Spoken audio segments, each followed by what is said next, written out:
Bismillahirrahmanirrahim. Assalamu alaikum dear students. We are going to start our new chapter, chapter number 7, Kingdom Protoctista. ये वो chapter है जो हम लोग अब पढ़ेंगे, ठीक है। और इसका प्रीवियस चैप्टर नंबर 6 हम लोग कंप्लीट कर चुके हैं, जिसमें हम लोगों ने बैक्टीरियल और इन सारी चीज़ों के बारे में, एंटीबायोटिक्स वगैरह उन चीज़ों के बारे में हमने डिस्कशन की थी।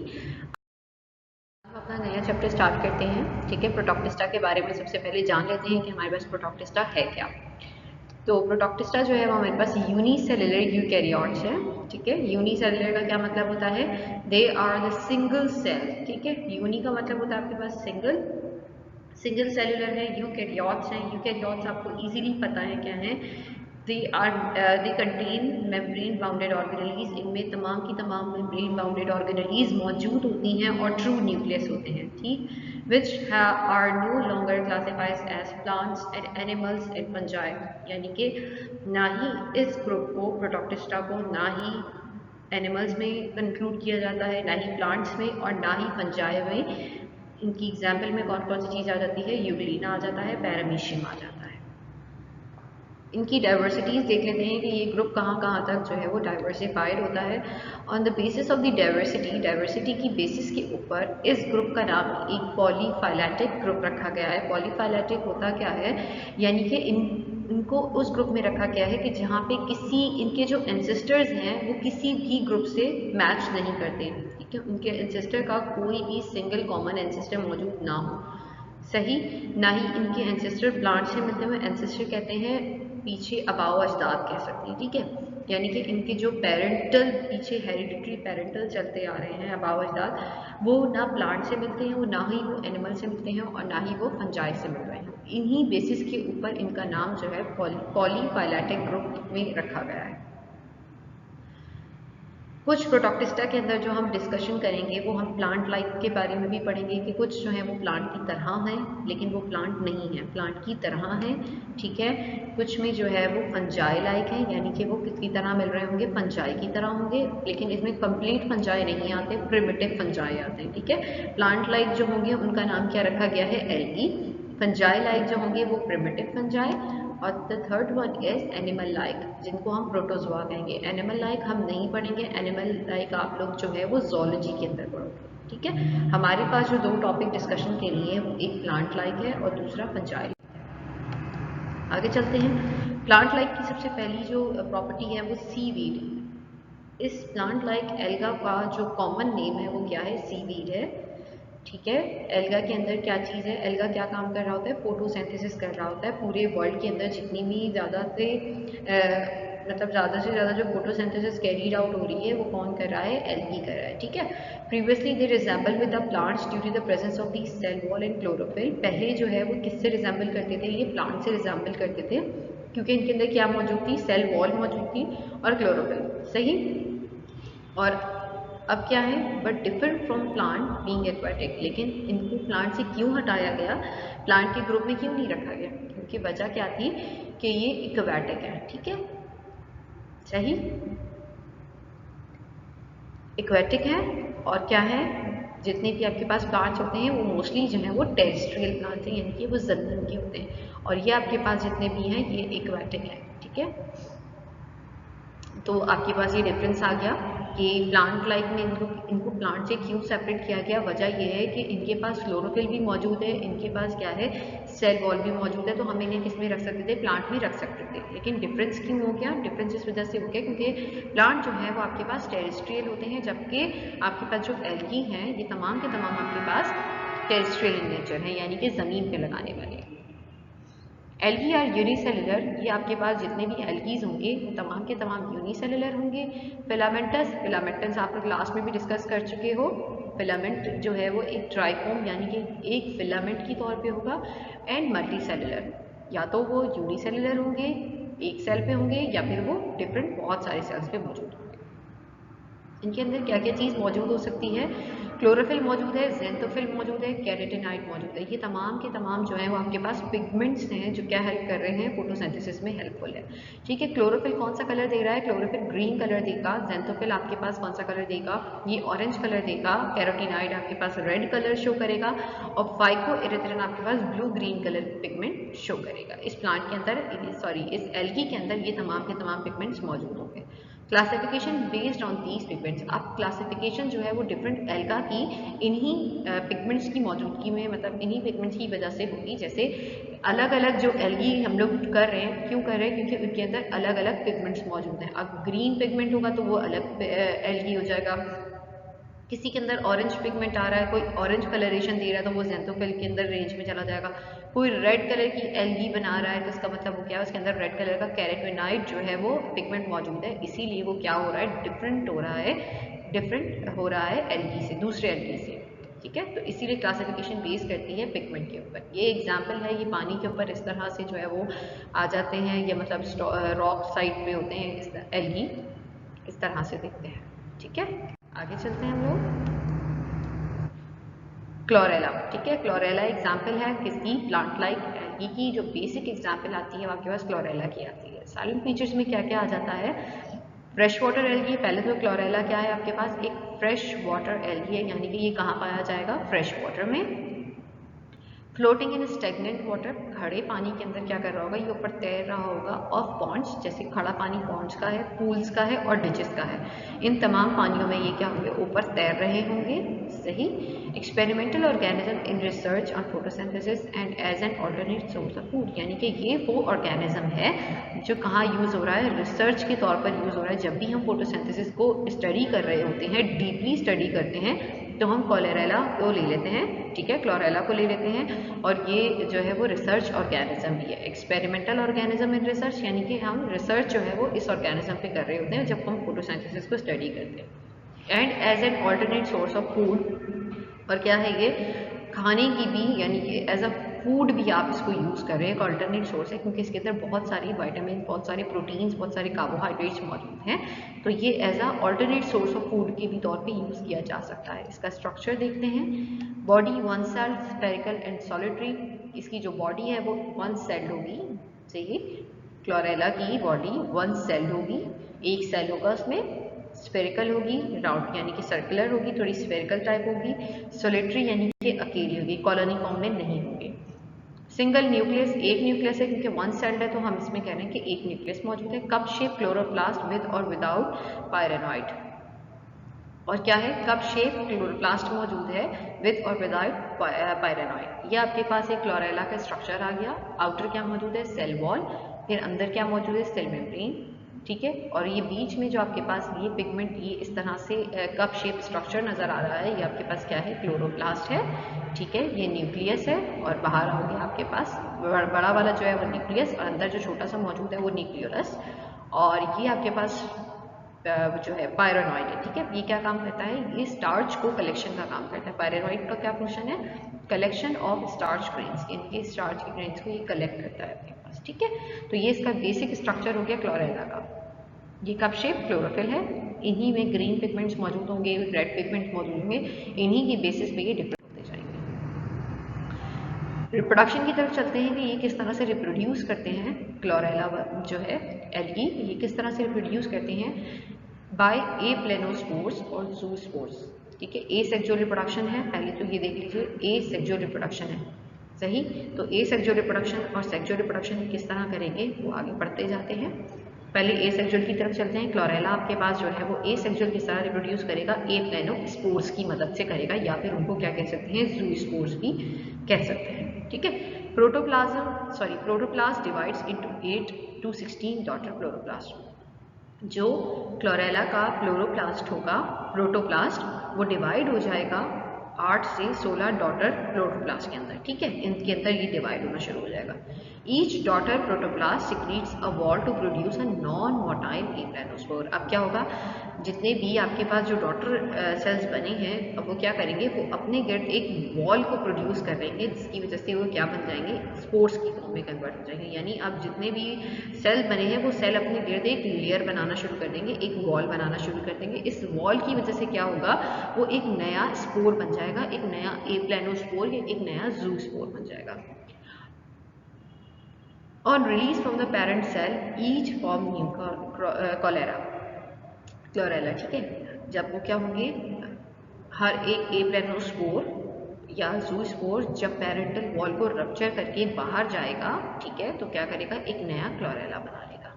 सही, देखते हैं इसकी डायग्रामेटिक रिप्रेजेंटेशन देख लेते हैं। ये हमारे पास जो है वो एक क्लोरेला का सेल है, वेजिटेटिव सेल ऑफ क्लोरेला, ठीक है।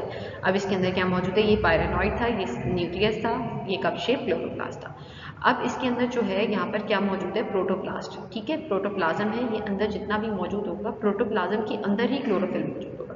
ये तमाम का तमाम जो ग्रेड्यूलर स्ट्रक्चर नजर आ रहा है, ये प्रोटोप्लास्ट, ठीक है। पहले डिवीजन होना शुरू हो जाएगी। ये इसके सबसे पहले क्या काम होगा, इसका फ्लैजिला रिमूव हो जाएगा, ठीक है।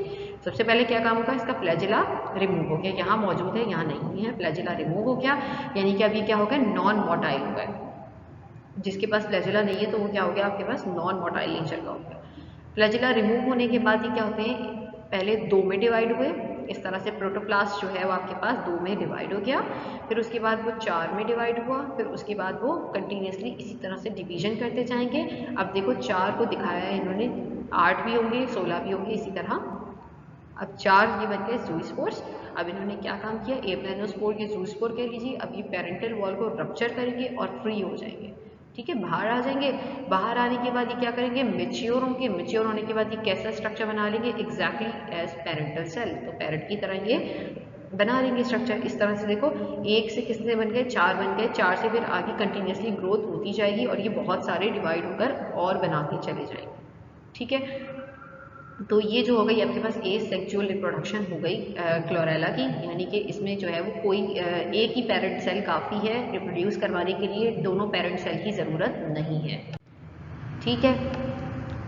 आ जाइए आगे, इकोनॉमिक इंपॉर्टेंस पे चलते हैं। इसकी इकोनॉमिक इंपॉर्टेंस क्या है, मोस्ट इम्पॉर्टेंटली ये किन पर्पसेस में यूज़ हो रहा है। इकोनॉमिक इंपॉर्टेंस खाने की हम बात कर रहे थे, तो हाई फूड वैल्यू में ये यूज़ हो रहा है, ठीक है। हाई फूड वैल्यू है, इसमें क्या क्या चीज़ें मौजूद हैं, कंटेन 50% प्रोटीन मौजूद है, 20% फैट्स मौजूद हैं, 20% कार्बोहाइड्रेट मौजूद है, एंड वाइटामिन्स। एंटीबायोटिक सोर्स के तौर पे भी क्लोरेलिन को यूज़ किया जाता है। ये आपके पास जो है वो क्लोरेलिन है, ये एंटीबायोटिक का नाम है। इस प्रोड्यूस्ड बाय क्लोरेला, ये किससे बनी है, क्लोरेला से बनी है, for controlling the bacterial disease. और ये क्या काम कर रही है, बैक्टीरियल डिजीज़ को कंट्रोल कर रही है।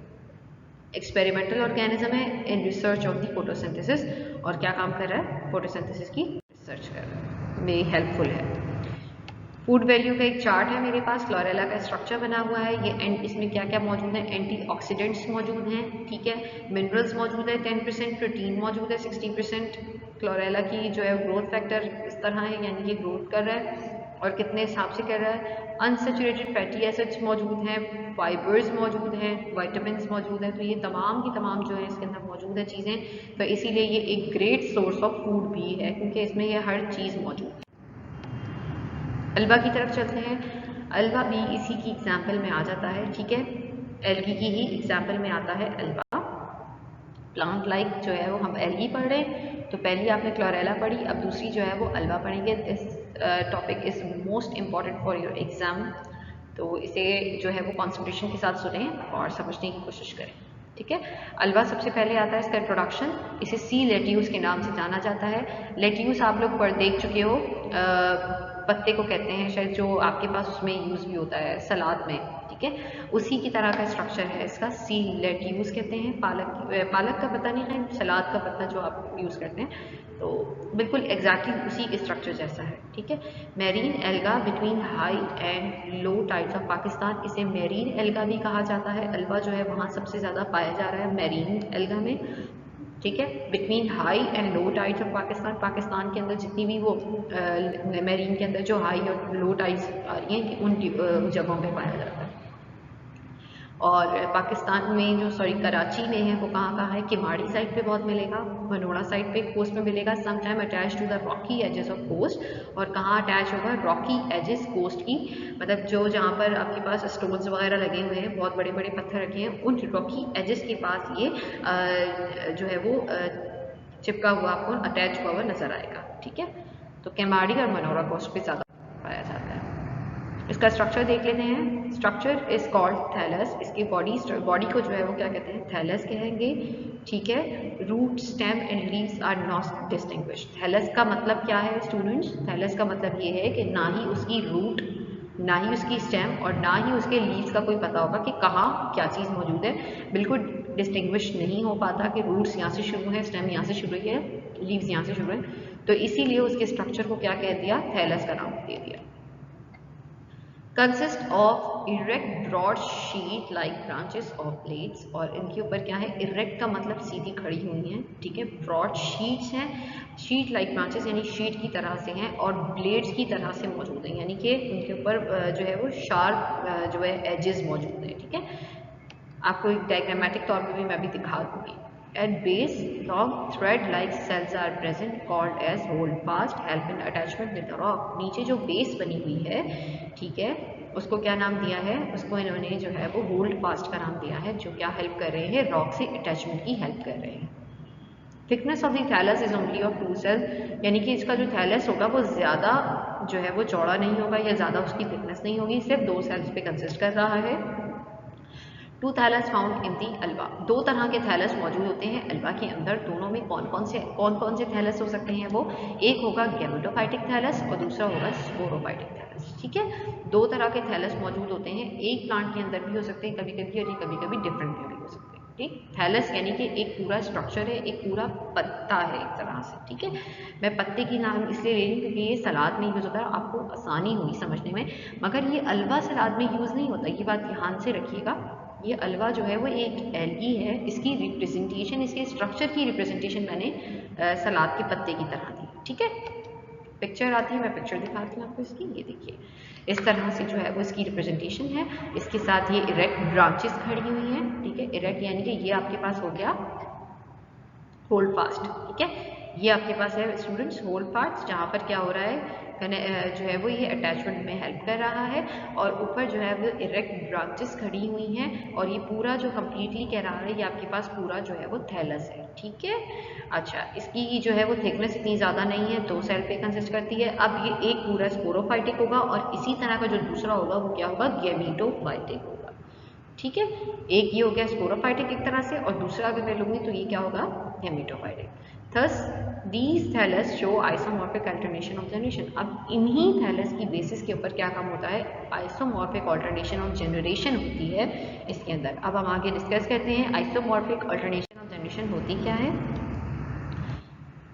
तो सबसे पहले जो है वो लाइफ साइकिल्स पे आते हैं। लाइफ साइकिल में हमारे पास जो पहली चीज़ समझने की है वो ये है कि आइसोमॉर्फिक अल्टरनेशन ऑफ जनरेशन क्या है। आइसो का मतलब क्या होता है स्टूडेंट्स, सेम। मॉर्फिक का मतलब मॉर्फोलॉजी, तो इनकी जो मॉर्फोलॉजी है वो सेम होगी। मॉर्फोलॉजी क्या होती है, इसका अपीयरेंटल स्ट्रक्चर, यानी इनका जो बाहर का स्ट्रक्चर है, उनकी जो मॉर्फोलॉजी है, ऊपर की जो स्ट्रक्चर है जैसे वो सिमिलर होगा। ठीक है, लेकिन क्या चीज़ डिफरेंट होगी, उनके क्रोमोसोम्स डिफरेंट होंगे। Both thallus are similar in morphology. Isomorphic का मतलब क्या होता है कि उनकी मॉर्फोलॉजी सेम है। ऑल्टरनेशन ऑफ जनरेशन यानी ऑल्टरनेट करते रहेंगे, कब पहले जो है अगर वो स्पोरोफाइट बन रहा है, ठीक है, तो जब दूसरे स्टेज पे क्या होगा, गैमेटोफाइट बनेगा, फिर अगेन स्पोरोफाइट, फिर अगेन गैमेटोफाइट। इस तरह से इनकी लाइफ साइकिल कंटिन्यू होती चली जाएगी। लाइफ साइकिल का मतलब ही साइकिल क्या होती है, कंटिन्यूस, एक चीज़ कंटिन्यू हो रही है। तो ऑल्टरनेशन ऑफ जनरेशन यानी कभी पहली जनरेशन जो होगी अगर स्पोरोफाइटिक है तो दूसरी जनरेशन क्या होगी, गैमेटोफाइटिक, अगेन क्या हो जाएगी, स्पोरोफाइटिक होगी, फिर अगेन गैमेटोफाइटिक। तो इस तरह से ये कंटिन्यूसली साइकिल चलती रहती है, ऑल्टरनेशन जो है वो चलती रहती है। अच्छा, आइसोमॉर्फिक का मतलब समझ आ गया, ऑल्टरनेशन ऑफ जनरेशन समझ आ गया, यानी सेम थैलस होंगे, number of the chromosome different होते हैं। अब नंबर ऑफ द क्रोमोसोम किस बेसिस पे डिफरेंट होते हैं वो भी देख लीजिए। Number of the chromosome students आप लोगों के पास इस तरह से डिफरेंट है कि जो स्पोरोफाइट है, ठीक है, वो डिप्लॉयड इन नेचर का होता है। स्पोरोफाइट जो होगा वो डिप्लॉयड इन नेचर का होगा, यानी कि जो उसके नंबर ऑफ द क्रोमोसोम्स होंगे वो 26 होंगे, यानी कि 2n। ठीक है, 2n।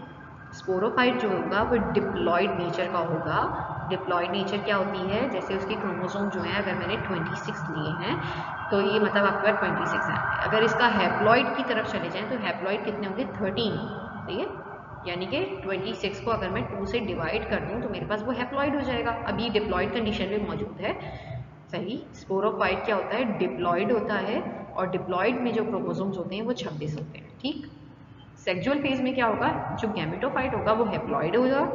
स्पोरोफाइट के बाद मैंने क्या बताया था, कौन सी हो जाती है, स्टार्ट हो जाती है हैप्लोफाइट, सॉरी गैमेटोफाइट। स्पोरोफाइट के बाद क्या होता है, गैमेटोफाइट आता है। स्पोरोफाइट आपके पास डिप्लॉयड इन नेचर का होता है, जबकि गैमेटोफाइट आपके पास हैप्लॉइड इन नेचर का होता है और 13 क्रोमोसोम्स होते हैं, ठीक है। अब वो मैं आगे आपको बताती रहूंगी साथ साथ। ए सेक्सुअल फेज में आपके पास क्या काम होता है, डायरेक्टली बस जो है वो 26 क्रोमोसोम्स मौजूद होंगे, ठीक है, और डिप्लॉयड जो है स्पोरोफाइट होगा, सही। और सेक्सुअल फेज में आपके पास क्या होगा, हैप्लॉइड गैमेटोफाइट मौजूद होगा, जिसमें 13 क्रोमोसोम्स दोनों के पास होंगे। अब एक चीज देखते जाओ, आइसोमॉर्फिक ऑल्टरनेशन ऑफ जनरेशन में क्या चीज मौजूद है। सबसे पहले यहाँ पर आ गया आपके पास ये स्पोरोफाइट है, सॉरी गैमेटोफाइट है, ठीक है। ये हो गया आपके पास गैमेटोफाइट। गैमेटोफाइट से क्या बनाए, गैमेट्स बनाए, 2 गैमेट्स बन गए, ठीक है। गैमेट्स के बाद क्या हुई, जाइगोट बना, जाइगोट के बाद स्पोरोफाइट बन गया। स्पोरोफाइट क्या है आपके पास, 2n है, यानी कि डिप्लॉयड नेचर का, ठीक है। स्पोरोफाइट क्या था, 2n, डिप्लॉयड यहाँ लिखा हुआ है। उसके बाद क्या होंगे, ये 2 अलग अलग सेल्स बनाएंगे इस तरह से दोनों, फिर ये दोनों आपस में आके फ्यूज होकर क्या बना लेंगे, आपके पास गैमेटोफाइटिक स्टेज बना लेंगे, और ये होंगे n यानी कि हैप्लॉइड, ठीक है। और 13 क्रोमोसोम यानी कि 13 क्रोमोसोम इसके, 13 इसके, तो कंबाइन कलेक्टिवली क्या बना लेंगे 26। तो इस तरह से जो है वो हेल्प करते हैं आगे जाके। तो ये हो गई आपके पास आइसोमॉर्फिक ऑल्टरनेशन ऑफ जनरेशन, ठीक है। पूरी लाइफ साइकिल में भी आप लोगों से आगे डिस्कस करूंगी, तो परेशान होने की जरूरत नहीं। ए सेक्सुअल फेज में सबसे पहले चलते हैं। ए सेक्सुअल फेज में मेरे पास क्या चीज आती है, सॉरी ए सेक्सुअल में अभी हम कंप्लीट लाइफ साइकिल कर रहे हैं, ठीक है। मैं डिस्टिंग्विश भी कर दूंगी आपको कि कहाँ हमने ए सेक्सुअल फेज लिया है और कहाँ हमने सेक्सुअल फेज यूज कर लिया है। तो सबसे पहले जो है वो मेरे पास स्पोरोफाइट है, मेच्योर स्पोरोफाइट, यहाँ से स्टार्ट होगा ये, ठीक है। मेच्योर स्पोरोफाइट, 2n का मतलब क्या है स्टूडेंट्स, ये डिप्लॉयड है, यानी कि इसमें कितने क्रोमोसोम्स हो गए, 26 क्रोमोसोम्स हो गए, ओके, ठीक। तो ये स्पोरोफाइट जो है वो क्या होगा, आगे चलता जाएगा, सही। इसमें स्पोर्स बनना शुरू होंगे, क्या होंगे, स्पोर्स। स्पोरेंजिया के अंदर क्या बनेंगे, स्पोर्स बनेंगे। मियोसिस होगी, मियोसिस से क्या बनते हैं, इनके अंदर स्पोर्स बनते हैं, ठीक है। इनके अंदर स्पोर्स बन गए। स्पोर्स बनने के बाद जब इन्होंने पेरेंटल वॉल को रप्चर किया, ये बाहर रिलीज हो रहे हैं, देखें ये रिलीज होते हुए नजर आ रहे हैं। जब ये रिलीज हो गए तो इन्होंने क्या काम किया, अलग अलग जो है वो ज़ूस्पोर आ गए, और ये जो है वो मेच्योर हो गए, ये देखें यहाँ से बड़े हो गए, थोड़े साइज में मेच्योर हुए। मेच्योर होने के बाद इन्होंने एक नया, अब ये ज़ूस्पोर है, ठीक है, यहाँ पे बन गया ज़ूस्पोर, एक मेच्योर ज़ूस्पोर बन गया। इसने अलग प्लांट बना लिया, इसने एक अलग बना लिया अल्वा का स्ट्रक्चर, सही। समझ आ रही है आप लोगों को, देखो मेच्योर स्पोरोफाइट है सबसे पहले, 2n यानी कि डिप्लॉयड नंबर का होगा, इसमें जितने भी क्रोमोसोम्स हैं वो डिप्लॉयड है, यानी कि 26 क्रोमोसोम्स है, ठीक है। उसके बाद उन्होंने क्या काम किया, मियोसिस हुई, मियोसिस में इसने जो है वो सेल डिवीजन शुरू कर दी। सेल डिवीजन होने के बाद क्या हुआ, उसी तरह पीछे पढ़कर आए हो किस तरह से सेल डिवाइड होता है, प्रोटोप्लास्ट डिवाइड होता रहता है अंदर और डिवीजन शुरू होती रहती है। इसी तरह यहाँ प्रोटोप्लास्ट डिवाइड हुआ, इतने सारे जो है वो ज़ू स्पोर्स बन गए। अब एक एक ज़ू स्पोर ने क्या काम किया, वो जो है वो मेच्योर होना शुरू हो गया। जब यहाँ पे देखो इसका साइज इंक्रीज हो गया, मेच्योर हो गया, तो इसके बाद क्या हुआ, ये जो है इसने डेवलपमेंट स्टार्ट करी, माइटोसिस हुई, डेवलपमेंट स्टार्ट करी, और इसने ये वाला थैलस बना लिया, और इस वाले ज़ू स्पोर ने ये वाला थैलस बना लिया, ठीक है। अब यहाँ तक को जो तुम लोगों ने ये यहाँ से लेकर यहाँ तक का जो एरिया पढ़ा है वो तुम लोगों के पास क्या हो जाता है, एसेक्सुअल एरिया हो जाता है, ठीक है। यानी कि इसमें एक ही पेरेंट से काम हो रहा है, ऐसा ही है। एक पेरेंट अगर कोई काम कर रहा है, रिप्रोडक्शन कर रहा है एक पेरेंट, तो वो क्या हो जाती है आपके पास, वो आपके पास एसेक्सुअल रिप्रोडक्शन हो जाती है। अगर 2 पेरेंट्स इन्वॉल्व हो तो आपके पास वहाँ से सेक्सुअल साइकिल शुरू हो जाती है। यहाँ से लेकर इस जगह से लेकर अगर मैं चलूँ, ओके, मैं आपके लिए पॉइंटर यूज कर लेती हूँ इसमें। अगर मैं यहाँ से लेकर चलना शुरू करूँ, इस जगह से यहाँ, ये पूरी जो है वो आपके पास ये खत्म हो गई ए सेक्सुअल साइकिल, ठीक है, ए सेक्सुअल है ये, ये हो गई ए सेक्सुअल, ठीक है, ये आ गया आपके पास ए सेक्सुअल साइकिल है, ठीक है। उसके बाद अब देखो क्या होता है, जब ये दोनों अलग अलग बन गए, यानी कि अब कितने हो गए, अब 2 पेरेंट्स हो गए, ठीक है। एक पेरेंट से यहाँ पर 2 नए नए प्लांट्स बने, नए नए थैलस बने, ठीक है।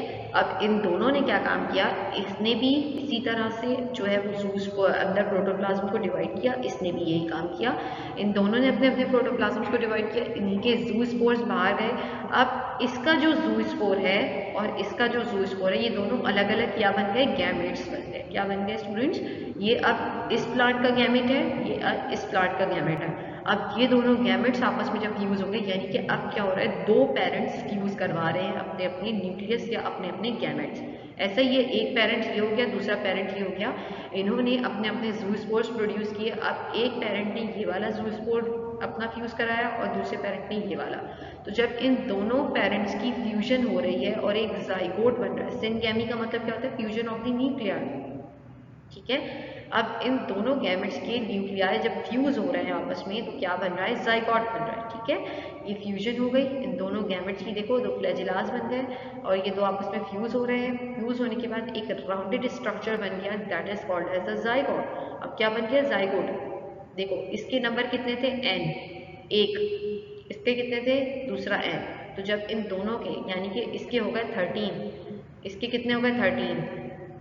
अब जब ये दोनों आपस में फ्यूज होकर ओवरऑल बनाएंगे तो इनका जाइगोट क्या बनेगा, 2n बन जाएगा। ऐसा ही है, इनका जाइगोट क्या बन गया, 2n बन गया। और आगे जब वो जो है मेच्योर होना शुरू हो जाएगा, जाइगोट डेवलपमेंट स्टार्ट करेगा, मेच्योर होगा, तो वो क्या बना लेगा, इसी तरह का स्पोरोफाइट बना लेगा विद 2n। ऐसा ही है, जाइगोट भी 2n का था, यानी कि डिप्लॉयड नंबर का था। क्रोमोसोम्स कितने हो गए, 26 क्रोमोसोम हो गए, सही। जाइगोट भी 26 हो गया और स्पोरोफाइट भी तो यहाँ 26 लिया था। तो इसी तरह क्या हो रहा है, कंटिन्यूसली लाइफ साइकिल जो है वो कंटिन्यू हो रही है। देखो इसमें यहाँ पर क्या काम हुआ था, जो नंबर n बन गए वो किस तरह बने थे, ये 26 थे, 26 अब क्या हो गया, एक n इधर हो गया, दूसरा n इधर चला गया, यानी कि 13 इसके पास चले गए क्रोमोसोम, 13 इसके पास चले गए। अब इसने जो डेवलपमेंट की वो 13 के साथ की, इसने भी डेवलपमेंट क्या की 13 के साथ। तो आगे जो बनेगा वो जो गैमेटोफाइट स्टेज बनेगी वो क्या होगी, हैप्लॉइड स्टेज होगी, और उसमें भी नंबर ऑफ द क्रोमोसोम्स कितने होंगे, 13 होंगे। एक दफ़ा और रिपीट कर देती हूँ, देख लीजिए आप लोग। जो मेच्योरिटी, सबसे पहले जो है वो लाइफ साइकिल स्टार्ट कहाँ से हो रही है, स्पोरोफाइट से शुरू हो रही है, यानी कि ए सेक्सुअल फेज से। स्पोरोफाइट जो है वो आपके पास डिप्लॉयड नेचर का है, यानी कि उसमें कितने क्रोमोसोम्स मौजूद है, 26 क्रोमोसोम्स मौजूद है। इसने क्या किया, प्रोटोप्लाज्म को डिवाइड किया with the help of the meiosis. Meiosis में प्रोटोप्लाज्म डिवाइड हुआ, स्पोरेंजिया के अंदर जो है वो जू स्पोर्स बनना शुरू हो गए, ठीक है। जू स्पोर्स जब फ्री हुए, जब जू स्पोर यहाँ पे 26 थे, ठीक है, 26 जब डिवाइड हुए आधे आधे, ठीक है, जब यानी कि इसने 2 डॉटर सेल्स बना लिए, तो 26 का हाथा कितना हो गया, 13 और 13 दोनों अलग अलग हो गए, ठीक है। इसके पास ये 26 थे, अब इसने जब 2 डॉटर सेल्स बना लिए तो इसमें कितने बन गए, एक 13 यहाँ चला गया, 13 यहाँ चला गया। अब ये क्या करते हैं, ये जो है वो मेच्योर होना शुरू होते हैं। मेच्योर होने के बाद ये किस तरह के 2 अलग अलग पेरेंट्स बना लेंगे या 2 अलग अलग थैलस बना लेंगे। इस थैलस को हम गैमेटोफाइटिक थैलस कहते हैं। यह हैप्लॉइड इन नेचर का होता है, यानी कितने क्रोमोसोम्स हो गए, 13 क्रोमोसोम ईच, 13 इसके पास, 13 इसके पास, इन दोनों के। अब इन दोनों ने अपने अपने जो है वो स्पोर्स प्रोटोप्लाज्म को डिवाइड किया, ठीक है, जू स्पोर्स प्रोड्यूस किए। अब इनके जो जू स्पोर्स हैं, इनके जो गैमीट्स हैं वो आपस में फ्यूज हो जाएंगे। फ्यूज होने के बाद वो क्या काम करेंगे, यहाँ पे फ्यूजन ऑफ दी न्यूक्लियाई हो रही है, यानी कि इन दोनों गैमेट्स की फ्यूजन हो रही है, इन दोनों गैमेट्स के न्यूक्लियस की फ्यूजन हो रही है, और इस तरह से फ्यूजन दिखाई दी है। और आखिर में क्या बनेगा, जाइगोट बनेगा। जब n और n आपस में कंबाइन हो जाएंगे तो 13 और 13 कितने हो गए, 26। तो यानी कि जाइगोट कितना हो गया, 2n, यानी कि डिप्लॉयड हो गया। तो क्या चीज़ बन गई आपके पास, मैच्योर स्पोरोफाइट बन गया, ठीक है। तो इसे आज यहीं तक रखते हैं, ठीक है स्टूडेंट्स, इसे आज यहीं तक रखते हैं।